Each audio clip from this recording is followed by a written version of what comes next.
For original stories from North America. Story 1. In the fall of 1981, I applied to join the federal police with the intention of becoming a highway patrol officer. I was accepted, and after recruit school in Mexico City, I received my first assignment in the state of Michoacán. For the first few years, everything went as I had always dreamed it. I had 2 jobs, working on my motorcycle and chasing the bad guys, and nothing else was worth a damn. In 1987, I was promoted to corporal, which meant a little more responsibility and a little more salary, but I kept doing the same thing, working on my motorcycle and chasing down the bad guys. However, in 1990 I was promoted to sergeant in the federal police. I thought I wanted to progress, it meant more pay and benefits, but what I really wanted was the freedom to keep doing things my way, and being stuck behind a desk half the time wasn't my style at all. I guess it was around that time that I met my first federal agent by chance. I was sitting in a barbershop in Morelia, not messing with anyone, cutting my hair when this older gentleman who looked like he had come off the set of an action movie came in. I recognized his duty belt immediately, which identified him as a federal agent. I struck up a conversation with him and asked him about his work. He described my personal paradise. He had been promoted to captain at the time, so he wasn't exactly a rookie, but in his time he had almost complete operational freedom. You earn your freedom after being a federal agent. They don't give that kind of freedom to just anyone, but once you have it, your superior tells you here's the job, go do it, and everything else is up to you. I wanted that kind of freedom more than anything else, and as far as I could understand, joining the federal police meant having it until I was too old and worn out to do my job. I applied to join and was accepted. In 1992 I was transferred to Mexico City when I was assigned to the Federal Investigation Division. I worked on a couple of cases with a colleague for a while, like a probationary period where you learn from a more experienced agent. But after it was approved, I was on my own. As long as he kept things legal, he was free to investigate as he saw fit. The only thing that mattered was getting the job done. But as the saying goes, that amount of freedom also came with a great deal of responsibility. And this is the worst of them. Just before Christmas of 1992, a 15-year-old girl named Maria Garcia disappeared from her home in Morelia. A couple of weeks passed and the federal police could not find any trace of her. So while she was still on the missing persons list as alive, local police had no hopes of bringing her home. Just as they began narrowing down the search, I was assigned to a homicide at a motel in Querétaro. The victim was a student at the Autonomous University of Querétaro, found lying in the bathtub with her forearm cut from the wrist to the elbow. Local police thought he had taken his own life at first, until they saw the strangulation marks around the victim's neck. It was a homicide, but it had been done to look like a suicide. At first I didn't understand why I had been assigned something that the local police could handle perfectly, but then they showed me a security camera footage taken from the motel on the night of the murder. It showed the suspect going in and out of the room multiple times, but only once did he escort what appeared to be a teenage girl from her car to the bedroom and back. A 15-year-old teenager who looked a lot like the disappeared Maria Garcia.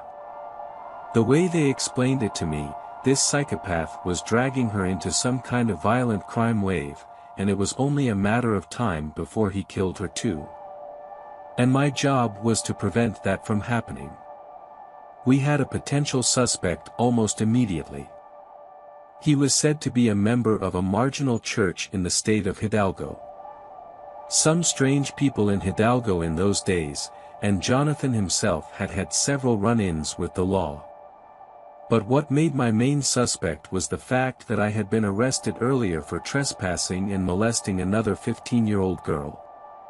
She had filed the complaint herself and the report was strange from beginning to end. But what caught my attention is that our suspect, in the middle of just walking through someone's property uninvited, asked the girl if her name was Maria. He had been looking for her long before he found her. But what made Maria Garcia so special? What was the connection between them? I figured that if I could understand that, the whole case would unravel in front of me. But just as I was starting to investigate, our suspect dropped a second body at the motel in Guanajuato, about 20 kilometers or so from where I was based. A maid walked into a room to clean and found herself in the middle of a nightmare.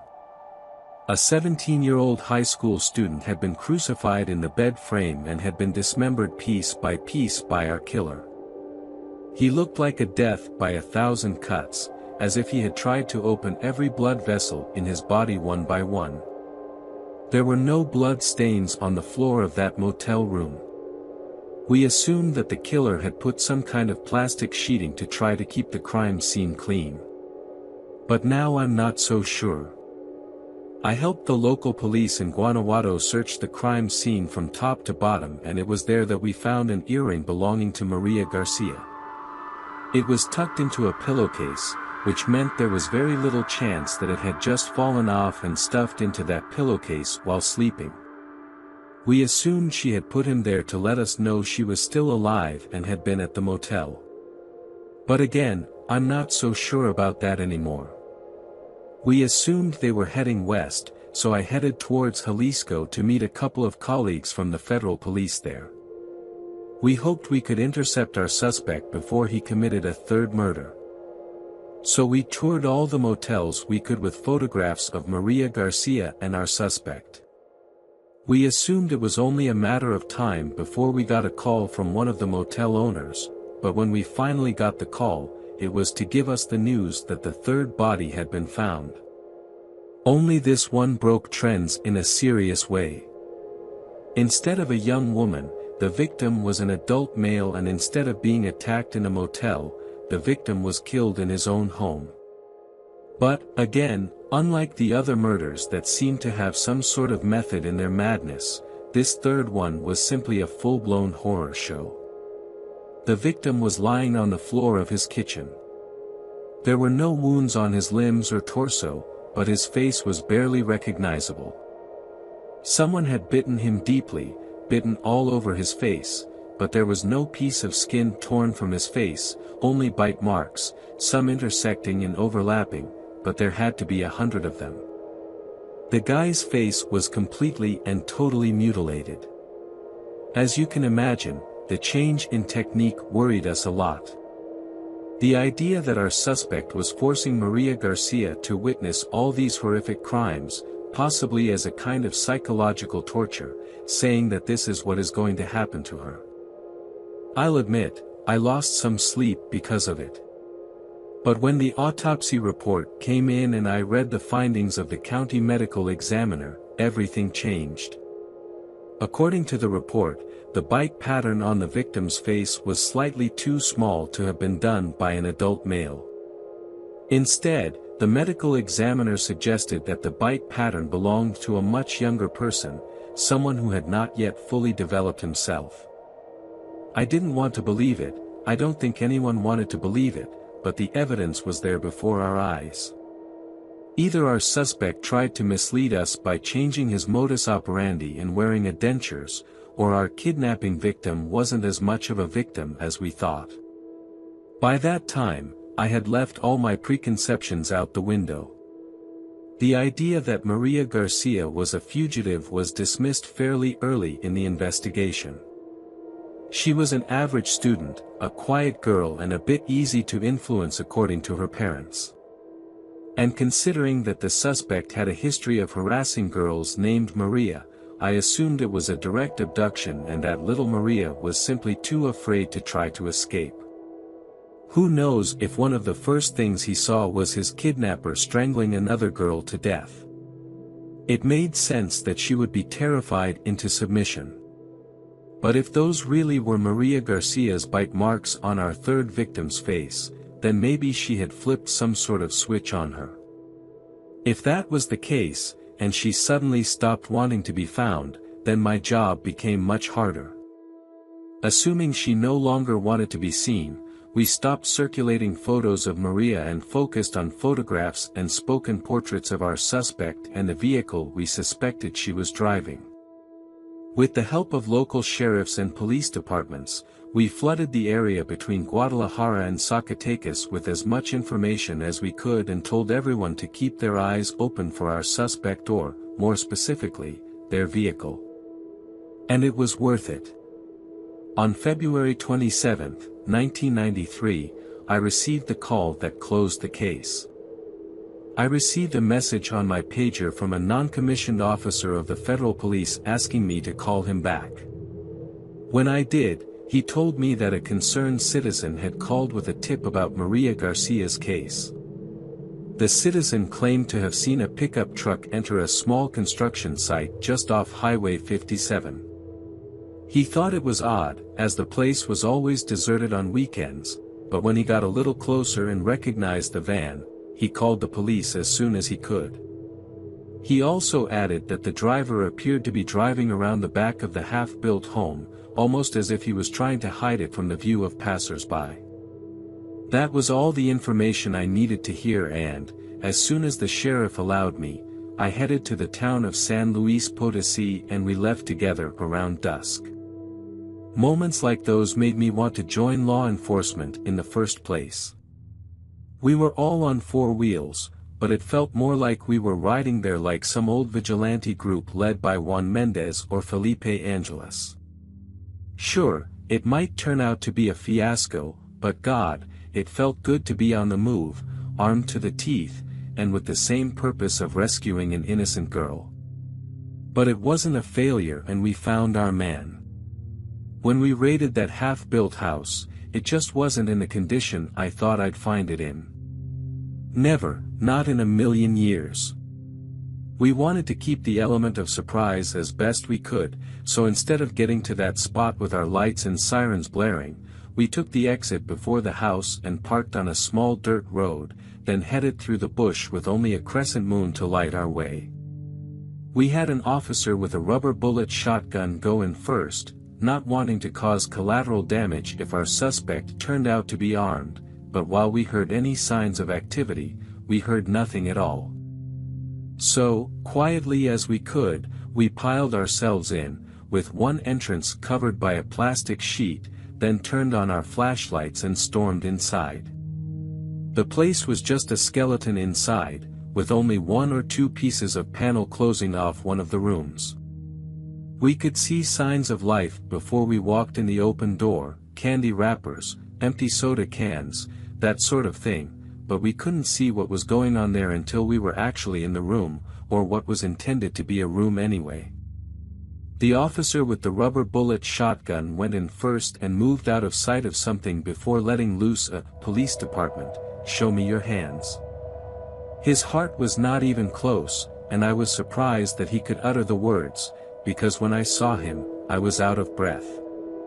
Hanging by the neck of one of the beams above our heads was our suspect. It didn't look like it had been dead for long, it was in a horrible state, but it still looked fresh. It always surprises me in movies when someone walks in and sees a hanged person and they look beautiful, because in real life it's one of the ugliest things you'd ever want to see.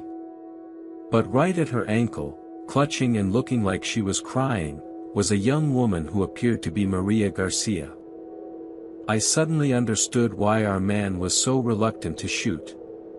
But he came over saying something softly like, "Everything will be fine with the police, you have to come with us now."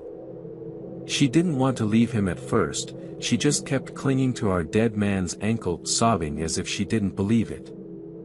We started to relax a bit. I know it sounds crazy looking back on it, but our suspect was dead and we had our hostage. All we had to do was get her out of there as quickly as possible and end her suffering once and for all. So that's what we did. We backed out of the room, assuming our man was going to take little Maria out of the half-built room, and then in an instant it all started happening. The forward officer yelled, "Maria," stepped forward, she backed away, he fell backward, she fell on him, and in a whirlwind of flashing lights, we all saw the knife swinging wildly toward the officer's throat. There was nothing else to do. Maria was an imminent threat to that officer's life, and as much as I tried to lunge forward in hopes of ripping her away from him, one of the other officers acted exactly as his training dictated and pulled the trigger. Sadly, Maria did not arrive at the hospital alive, and the officer was in critical condition for nearly 3 days afterward due to the amount of blood he had lost. We went above and beyond for both of them, and the officer who fired ended up not returning after his extended permit ran out. It was a nightmare situation, but it was taking a life or taking the risk of losing more, and in those decisions there is no time for that. I was the one who had to break the news to his parents, and let me tell you, it was one of the hardest things I've ever had to do.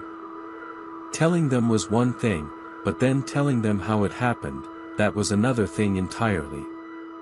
You'd be surprised how well they handled receiving the news, some of the brave ones I've met.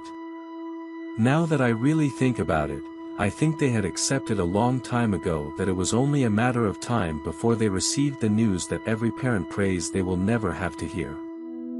In order to give them as much closure as possible, I told them everything I had learned in the course of the research.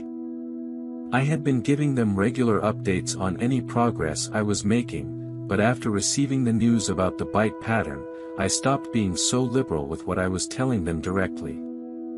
The same applied to the press at that time as well. We didn't want to feed them too much information because the news reports would scare our culprit. They were both heading west in a very steady pattern, as if they were heading somewhere, so naturally we didn't want to do anything to change that and ruin our chance of tracking them. I made sure to tell Maria's parents about the bite marks, mostly as a way to try to explain why Maria might have become violent with the officer. She could have been completely traumatized, brainwashed, whatever you want to call it. Strange things have happened with kidnapping or abduction victims. But the only thing I didn't tell them was that we found a note in that half-built house written by our dead suspect. At first we thought he had hanged himself because he didn't want to go to jail. We assumed he had heard what they do to inmates in Huntsville, but his note said otherwise. I looked at that note many, many times over the years, so many times that I can almost write it from memory, and it said, "I can't do this anymore, I can't let him do it anymore, I can't let him hurt her anymore." That's all it said. There was nothing else, no signature, no name, no explanation. I tried my best not to show Maria's parents the photo we found of her around her doll, but they finally asked me to show them everything we had. I didn't want to do it, but it was the least I could do to give them some closure. I showed them the photo, and almost immediately Maria's mother took it and she began to cry as if it were the last day of her life. His father, on the other hand, just stiffened, staring at the photo without tears. That's when I understood that they had probably already accepted what I was seeing, that their daughter was dead and that there was nothing they could do to bring her back. It was the saddest thing I've ever seen, a father's grief for a son who is no longer with them. It's not something I would wish on my worst enemy, and that's why I decided I would do everything I could to bring Maria back home.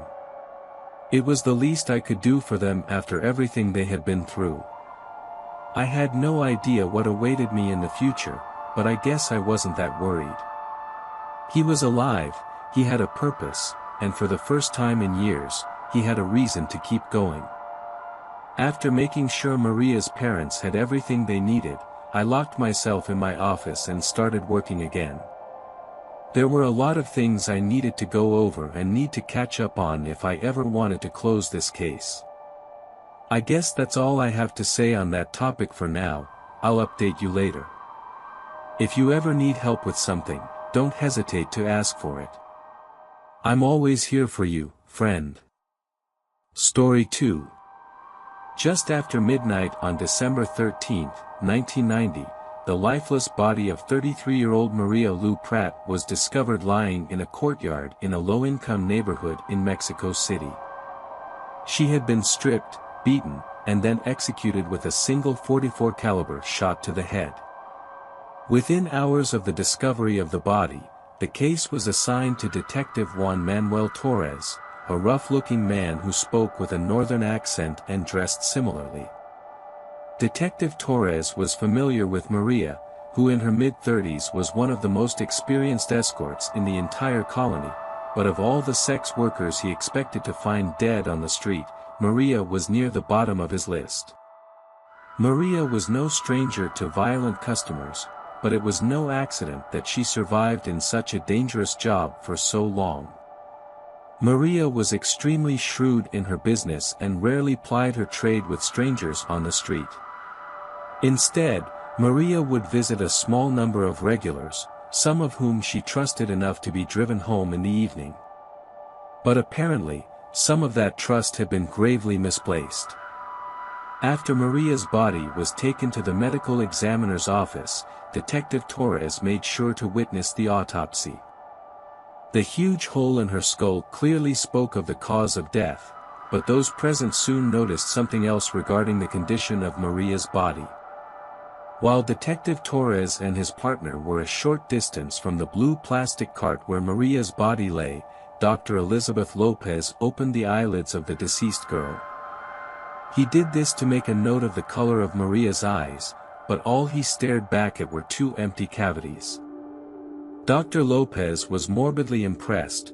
Maria Pratt's eyeballs had been removed with such care that her upper and lower eyelids were completely intact. The doctor told detectives that it would have required someone of extreme skill to carefully cut out the 6 main muscles that held each eye in its socket, which meant there was a gruesome possibility that Maria's killer was a skilled surgeon.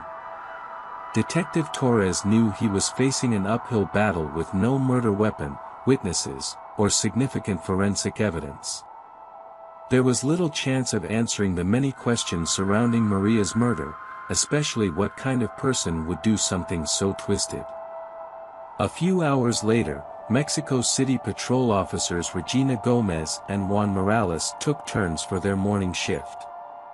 The two officers' area of operations included a once popular business district just outside the city center that had experienced drastic deterioration over the past 25 years. The financial decline preceded a sharp increase in crime, which meant drugs, homelessness, and, most importantly, prostitution. Gomez and Morales' task was to establish a presence in the area through community policing rather than aggressively prosecuting those involved in minor or nonviolent crimes. Mexico City police sent Gomez and Morales to gather intelligence that would lead to the arrest of more dangerous or insidious criminals, but in order to gather intelligence, they first needed to gain the trust of some rather unconventional allies. Many in the Mexico City police referred to the area as a public relations job, but Gomez and Morales might have been more accurately described as heavily armed social workers. Instead of arresting the many prostitutes who frequented Avenida Revolution, the two officers focused primarily on their safety. Anyone caught practicing during the day would be arrested, but those who plied their trade at night in the quarantine zone of the Venus Motel, the most scruffy motel, were essentially free to do so as they pleased. As the girls began to appreciate police protection more and more, they began to speak up, and soon Gomez and Morales established a deep relationship with several of the girls, along with a rough picture of local organized crime networks. The morning of December 13th was like any other, and when the two officers approached the Venus Motel, they soon noticed one of their regulars. During Gomez and Morales' first meeting with 26-year-old Veronica Rodriguez, he had defied their presence by soliciting a client right in front of them before aggressively resisting any attempt at involvement. A few months later, Veronica was greeting officers with a friendly smile, but she was still a remarkably stoic woman. So when Gomez and Morales turned onto Avenida Revolution that morning and saw Veronica calling out to them with a panicked look on her face, they knew something was terribly wrong. The moment they pulled up next to her and rolled down their windows, Veronica leaned over to the car and shouted, "I almost got killed last night." She went on to explain that in the middle of that night, her client had gone insane and attempted to strangle her in a cornfield south of town. Veronica was known for telling some outlandish stories, but this time, the officers had no doubt that she was telling the truth. She then told them that she had been saved by a passing stranger, who chased after her alleged murderer, but when they asked her the name of this knight in shining armor, her memory suddenly became blurry. A few days later, the plot thickened when Gomez and Morales found Veronica sharing the cab of a truck with a balding, middle-aged white man. Certain he was working for the man, they followed the truck north through town until they finally stopped in the parking lot of a cheap motel north of the doctor's neighborhood. As they approached the cab of the truck, the two officers stopped abruptly when they saw that the man they had chased turned out to be Detective Juan Manuel Torres. With an expression that said much more than 1,000 words, the detective told Gomez and Morales that he was waiting for them. He knew that the two policemen would do everything they could to save prostitutes who might be in danger, and he hoped they would help him catch a monster before it struck again. Veronica's story of her attack the night before added to a collection of murders of prostitutes in Mexico City, each of which featured the same horrific details. Each victim had been killed with a single shot to the head, each victim had empty eyes, and each victim had been subjected to a series of brutal rapes. Most horrifying of all was the killer's modus operandi. The surrounding flesh of each victim had been surgically removed, with special attention to the eye muscles. The police soon learned that they were chasing an extremely methodical and dangerous serial killer. The following months were marked by a series of murders that had the same brutality and precision as the previous ones. However, in April 1991, there was a brief pause in the killings, followed by the appearance of another skinned corpse of a young woman. This time, however, the police had a witness who had seen a white man leave the scene of the crime. Police distributed a spoken portrait of the suspect, and soon received a couple of calls about a man matching the description who had been seen entering and exiting Avenida Revolution several nights in a row. Upon searching his background files, officers discovered that he was a former doctor, named Dr. Santiago Meza, who had been fired from his job at a nearby hospital after several complaints of sexual harassment. Although he was never formally charged with any crime, police knew he had been suffering from emotional breakdown for several months prior to his dismissal. Armed with this information, detectives cautiously approached Meza's home one afternoon in May 1991. When he left his home, officers arrested him without incident and took him to the local police station for questioning. Although he denied any involvement in the murders, Meza eventually confessed to murdering 6 women in Mexico City between 1990 and 1991. During his cross-examination, Meza said he became attracted to sex workers after their divorce in 1988. Meza said he had killed each of his victims in a kind of trance, and that he did not remember removing the eyes or removing the facial muscles of each of his victims. Eventually, Meza confessed that he had thrown the eyes of each victim into a nearby garbage dump, where police, upon arrival, made the disturbing recovery of the discarded remains of several pairs of human eyes. The trial of Santiago Meza began in February 1992, and with it came a kind of closure for Mexico City's sex worker community. Although Meza was sentenced to life in prison for his crimes, the damage he had inflicted on the Mexico City community would last long after the media attention had faded. For many, the scars of violence and betrayal had yet to heal, and the lessons learned from that tragic period of time would resonate in the hearts of many for years to come. Story 3. On May 2, 1949, James Byrd Jr. was born in Jasper County, Texas, the third child of Stella Mae and James Byrd Sr. Stella Mae was a Sunday school teacher, while James Sr. was a deacon at the Great New Bethel Church on Martin Luther King Avenue in Dallas, Texas. Both parents tried to instill in their son a strong moral and ethical sense at work, and for a while Junior stayed on the right track. However, it wasn't long before James Jr. partnered with bad company, which led him to make some very poor decisions. Between the ages of 20 to 37, James was arrested on several occasions on charges ranging from theft and forgery to violation of probation. The latter charge led to him spending considerable time in prison, but after that, James vowed to change his life. By 1998, at age 49, James was working on and off as a vacuum cleaner salesman. He was also known to walk wherever he wanted, meaning he was probably prohibited from driving in a certain capacity.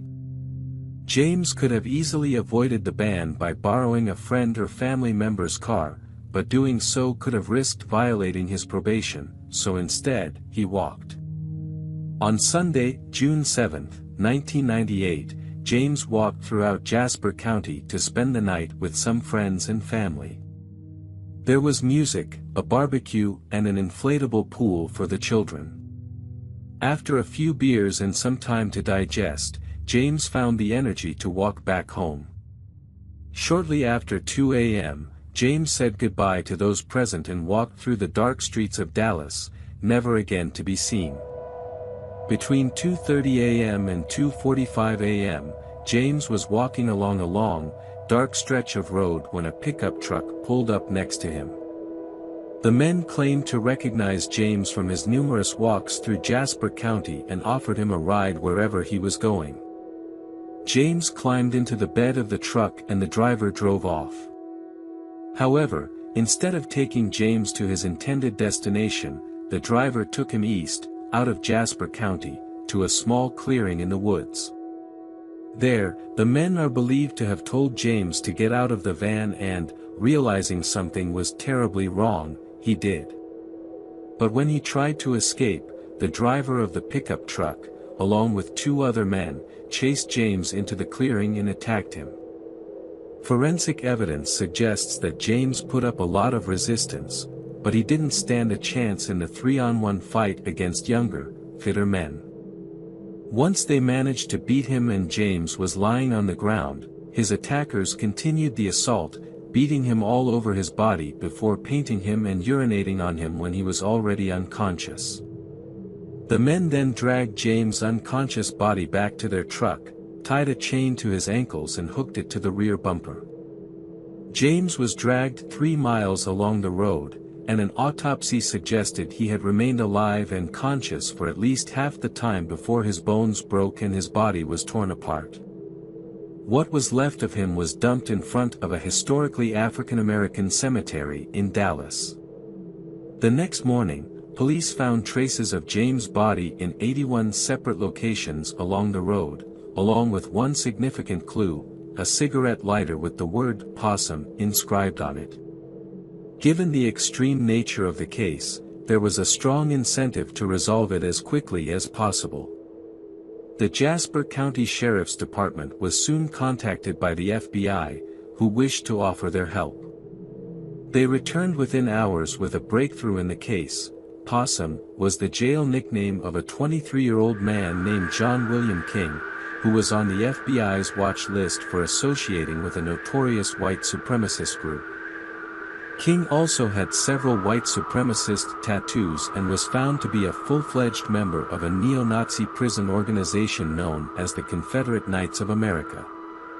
King was arrested, and after a brief investigation, it was discovered that the other 2 men in the van that night were named John Baltimore and Lawrence Brewer. At the murder trial, it was established that 23-year-old John Baltimore did not share John King's policies, but was found equally guilty in the death of James Byrd Jr. 31-year-old Lawrence Brewer, on the other hand, was a hardened white supremacist who had previously served time for drug possession and theft. According to his court testimony, he joined a white supremacist gang in prison along with John King to protect himself from other inmates. However, the prosecution painted the picture of a man who joined with enthusiasm rather than reluctance. One of his main witnesses was a psychiatrist who claimed that Brewer showed no remorse for his crimes and at one point described him as, quote, a racist psychopath. The prosecution supplemented the testimony of its experts with a note intercepted by guards at the jail where King and Brewer were being held, which turned out to be from King's handwriting. In it, he described that he knew James Byrd's murder could result in the death penalty, but that he did it anyway, no matter the outcome. King also wrote, "We have made history," before signing off with, "Death before dishonor." Jail officials also mentioned that both King and Baltimore had tried to obtain a copy of a book titled The Turner Diaries, while awaiting their trials. Published in 1978, the Turner Diaries were written by the rabidly racist William Luther Pierce, one of the founding members of the now-defunct National Socialist White People's Party. The novel depicts a violent revolution in the United States that leads to insurrection, the nuclear holocaust, and ultimately a race war that leads to the systematic extermination of American ethnic minorities.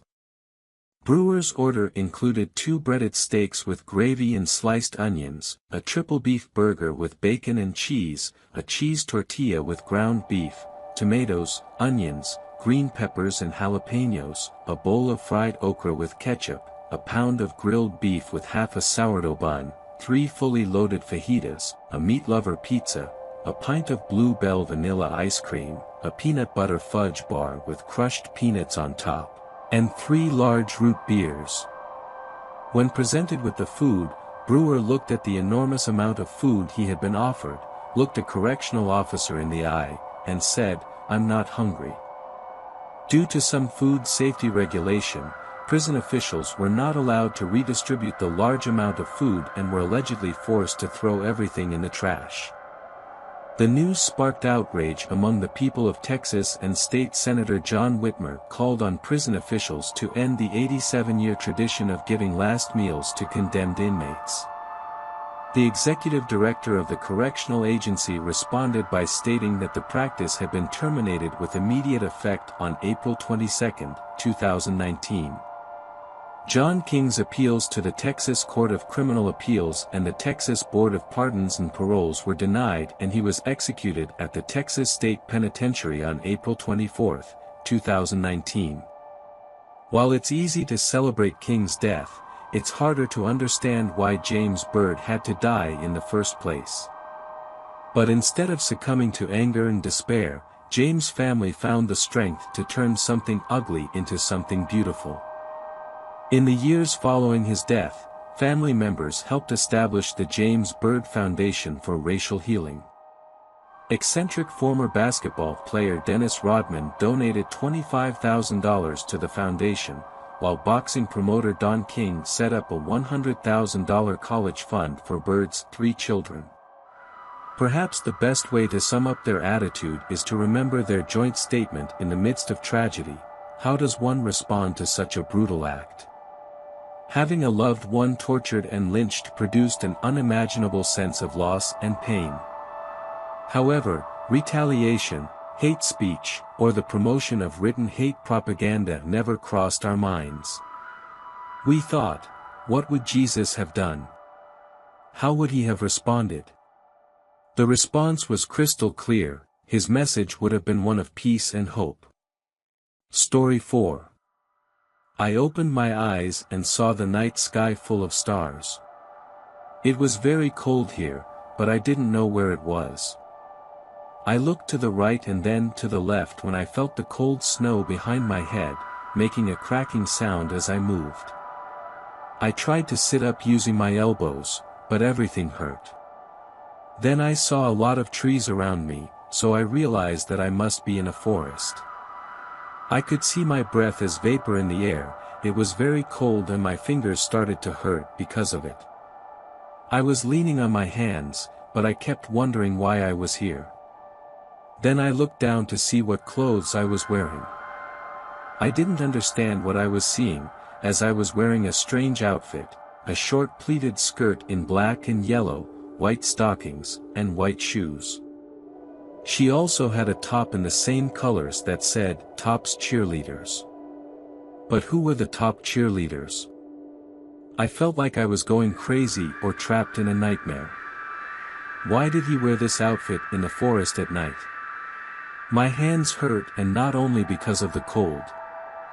I looked at them and saw cuts with dried blood on my right hand. Then a voice in my earpiece told me to relax, close my eyes, and remember what had happened before. But what could he remember from before this? At first there was only darkness. My head started to hurt, so I tried to open my eyes thinking that what I was doing wasn't working.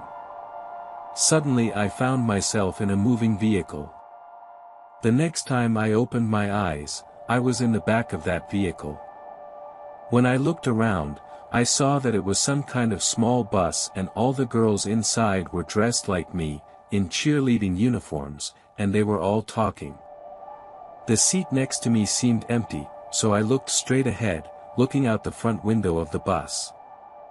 I saw the headlights of the bus, and they were illuminating the tree-lined, snow-covered road. Then I noticed some lights of houses pulled out of the way. The bus driver slowed down and pulled over to the side. I saw about 4 girls get off the bus and walk towards the house. Then the door closed and we started moving again. This happened a few times until I looked back on the bus and saw a girl sitting alone at the end with me, but I didn't know her or recognize her. It was as if I was watching, trying to remember what had happened to understand how I ended up here. Suddenly I opened my eyes. I was still in the snowy forests, feeling the cold. I heard a sound and listened attentively, but there was nothing. Then a voice in my head told me to close my eyes. On the other side, the minibus was turning around a bend between the trees, but suddenly I saw a car sideways on the road with the hood up. A man was on the road waving to get our attention. The bus slowed down and stopped.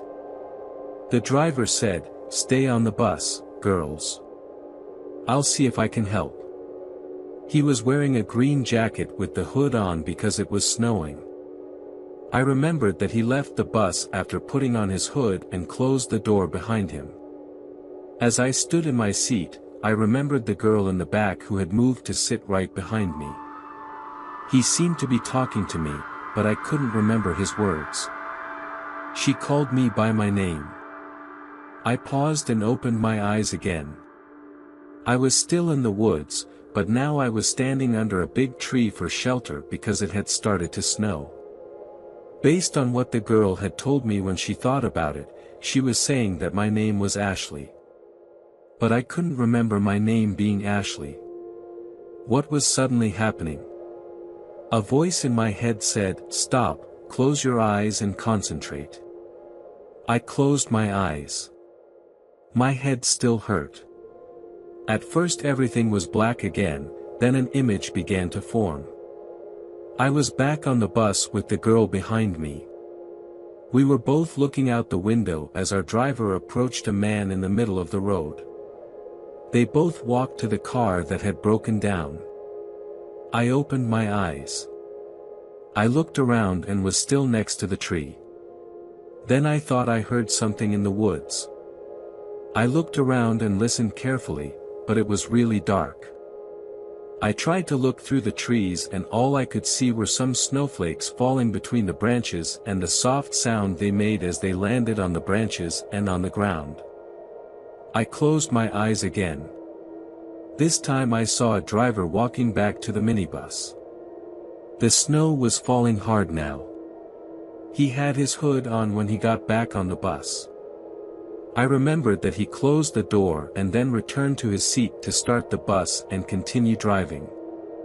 We drove past the broken down car and I noticed that its hood was still open, but the guy was leaning over the engine. Then I remembered the girl behind me talking to the driver, but he didn't respond, which I found odd. I noticed that he still had his hood on while I was inside the bus. I wondered why he had his hood on inside. Then I remembered that the girl behind me was named Sarah.